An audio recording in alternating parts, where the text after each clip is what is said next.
अस्सलाम वालेकुम दोस्तों, उम्मीद है आप लोग बखैरियत होंगे। आप लोगों में से जिन दोस्तों ने मेरे चैनल को सब्सक्राइब किया उनका बहुत शुक्रिया। आपकी आरा भी मुझे मिलती रहती हैं और मेरी पूरी कोशिश होती है कि मैं आप लोगों से बराह रास्त राब्ते में रहूं।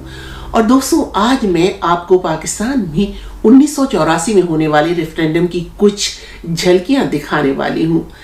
रेफरेंडम है तो एक जमहूरी अमल, मगर पाकिस्तान में इसे 2 मरतबा गैर जमहूरी कुव्वतों ने इस्तेमाल किया, और भला किस लिए? यूनिफॉर्म में रहते हुए अपने इख्तिदार को मजीद 5 बरस तूल देने के लिए। पहली मरतबा रेफरेंडम फौजी सदर जनरल ज़ियाउल हक ने करवाया और दूसरी मरतबा भी एक फौजी सदर जनरल परवेज मुशर्रफ ने रेफरेंडम करवाया, जिससे कम से कम ये जरूर वाज़े होता है कि इख्तिदार का सरचश्मा अवाम होते हैं, यानी बैलेट बॉक्स होता है, ना कि बुलेट। जनरल ज़ियाउल हक ने जब इंतखाबात करवाने के अपने तमाम वादों और दावों को पसे पुश डालते हुए शरीयत नाफिज करने का फैसला किया, और इस सिलसिले में बहुत से इक़दामात वो पहले से भी कर रहे थे, जैसे कि हुदूद ऑर्डिनेंस का नफाज, शरीयत कोर्ट्स की तश्कील वगैरह। तो उन्होंने 19 दिसंबर सन 1984 को रेफरेंडम करवाने का ऐलान कर दिया।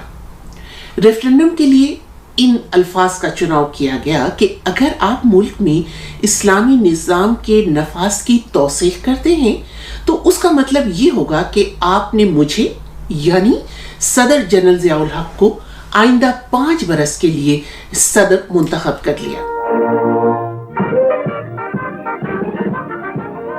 पाकिस्तान स्टैंडर्ड टाइम के मुताबिक रात के 9 बज चुके हैं। इस महीने की 19 तारीख को मुल्क में रेफरेंडम कराया जाएगा, जिसमें सिर्फ ये सवाल पूछा जाएगा कि क्या आप सदर पाकिस्तान जनरल मोहम्मद ज़ियाउल हक के उस अमल की तायीद करते हैं जो उन्होंने पाकिस्तान के कवानीन को कुरान हकीम और सुन्नत रसूल सल्लल्लाहु अलैहि वसल्लम के मुताबिक इस्लामी अहकामात से हम आहंग करनी और नजरिए पाकिस्तान के तहफ़्फ़ुज़ के लिए शुरू किया है, और क्या आप इस अमल को जारी रखनी, मजीद उस्तवार करनी और मुनज़्ज़म और पुरअमन तरीके से इक़्तिदार अवाम के मुंतखब नुमाइंदों को मुंतकिल करने की हिमायत करते हैं।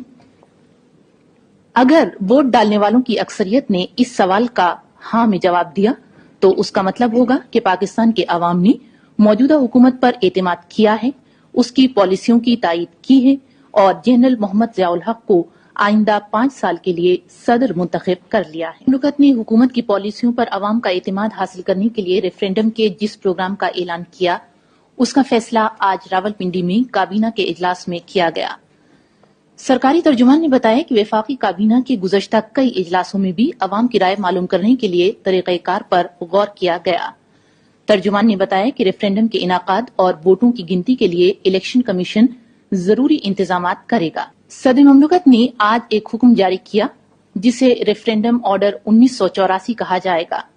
इसका इतलाक सारे पाकिस्तान पर होगा और ये फौरी तौर पर नाफिजुल अमल होगा।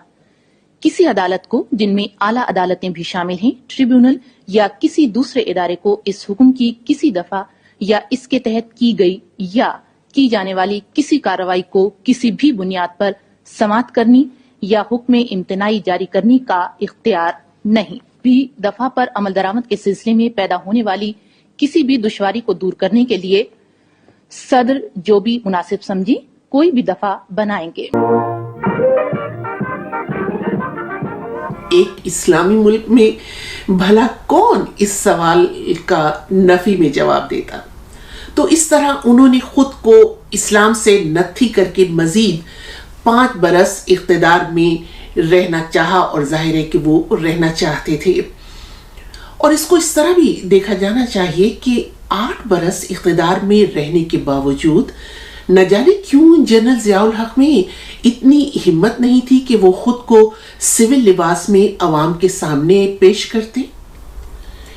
रेफरेंडम की नताइज के बारे में सरकारी रेडियो टीवी पर नशर होने वाली खबरों के मुताबिक वोटिंग की शरह 60% से ज्यादा रही और 98% से ज्यादा वोटरों ने उनकी हुकूमत की तायीद की और सदर जनरल ज़ियाउल हक को मजीद 5 बरस के लिए सदर मुंतखब कर लिया गया। मगर آزاد ذرائع کے مطابق ووٹنگ کی شرح 10% سے زیادہ نہیں تھی۔